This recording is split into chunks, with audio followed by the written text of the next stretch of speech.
კავკასიის მასშტაბით ყველაზე მაღალი შენობა ამ დრომდე უფუნქციოა. ნაგებობაში, სადაც ტექნოლოგიური უნივერსიტეტი უნდა განთავსებულიყო, ამ დრომდე მხოლოდ რამდენიმე სართულია გარემონტებული. არ არის გამორიცხული, რომ ქალაქის პრესტიჟულ ადგილას აგებულმა ცათამბჯენმა ფუნქცია საერთოდ შეიცვალოს და ტექნოლოგიური უნივერსიტეტი არ განთავსდეს. Ცარიელი აუდიტორიები, დარბაზები და დერეფანი ეს ბათუმის ტექნოლოგიური უნივერსიტეტია. ზღვისპირა ბულვარში მდებარე შენობის 3 სართული გარემონტებულია, შეტანილია ინვენტარით, თუმცა სასწავლო პროცესი აქ ჯერ არ დაწყებულა.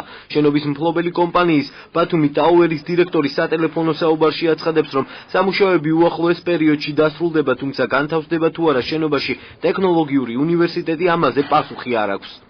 ცვლილებები არ მოხდა, ძირითადი სამშენებლო სამუშაოები დასრულებულია, მხოლოდ მცირეოდენი სამუშაოები და შიდა სამუშაოებია დარჩენილი ზედა სართულებზე. მდგომარეობა იგივე არის, სამუშაოები იმავე გეგმით განხორციელდა. შენებლობის მმართველი სურვილის და დაფინანსების შემთხვევაში შენობის მთლიანად კეთილმოწყობისთვის მზადყოფნას გამოთქვამს. ჩვენ ამ ეტაპზე ფაქტიურად ვასრულებთ, დარჩა პატარ-პატარა რაღაცები, რაც უმნიშვნელო რაღაცები და იმას ვამთავრებთ. ფაქტიურად თვე ნახევარში უნდა დამთავრდეს. ჩვენ ხელშეკრულებით ამის მთლიანად დამთავრება ქონდა რა პროექტის მიხედვით, მაგრამ მე გარკვეული მიზეზების გამო ცოტა შეგვიწყდა დააფინანსება.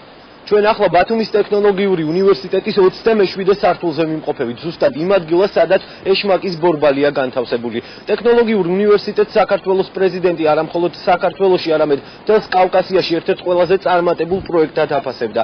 სამოქალაქო ინჟინერია, ინფორმაციული ტექნოლოგიები, გამოყენებითი ფიზიკა და მათემატიკა, ელექტრული და ელექტრონული ინჟინერია, ქიმიური და ბიოლოგიური ტექნოლოგიები და სამართალმცოდნეობა. ეს იმ საგნების არასრული ჩამონათვალია, რომელიც ბათუმის ტექნოლოგიური უნივერსიტეტის სტუდენტებს უნდა შეესწავლათ, თუმცა უნივერსიტეტის ბედი ამ დრომდე გაურკვეველია. გრანდიოზული პროექტიდან ჯერჯერობით მხოლოდ ეს შენობაა მზად. შესაძლოა ტექნოლოგიური უნივერსიტეტი ამ შენობაში საერთოდ არ განთავსდეს. განათლების მინისტრის მოადგილის დავით ზურაბიშვილის განცხადებით, მილენიუმის პროექტის ფარგლებში არსებული პროგრამა გრძელდება, თუმცა სადამოქმედება უნივერსიტეტი ამის შესახებ გადაწყვეტილება ჯერ არ მიუღიათ. ეს პროექტი გრძელდება, თავისთავად ეს მილენიუმის პროექტი, კონკრეტულად მიდის შესწავლა, უფრო როგორ იყოს, რანაირად იყოს და გამოცხადება უახლოეს მომავალში რა იქნება და როგორ. ის რაც იყო, როგორც გითხარით, პრეზიდენტის დალაპარაკებებს ჩათვალეთ, ეს იყო სრული პასუხისმგებლობით გეუბნებოდა. კიდევ ვერ ვამბობ ბევრ დეტალებს, იმიტომ რომ რაღაც მაინც ამერიკულ მხარესთან და ქართულ მხარის მოლაპარაკებებზე ელაპარაკე და ცოტა ისეთ დეტალებზე, რაც შეიძლება არ იყოს გასაჟღერებელი წინაც.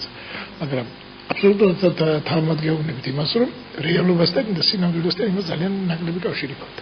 შენობა, სადაც ტექნოლოგიური უნივერსიტეტი უნდა განთავსებულიყო, საქართველოს პრეზიდენტმა რამდენიმე თვის წინ გახსნა. ნაგებობა, რომლის სიმაღლეც 201 მეტრია, კავკასიაში ყველაზე მაღალია.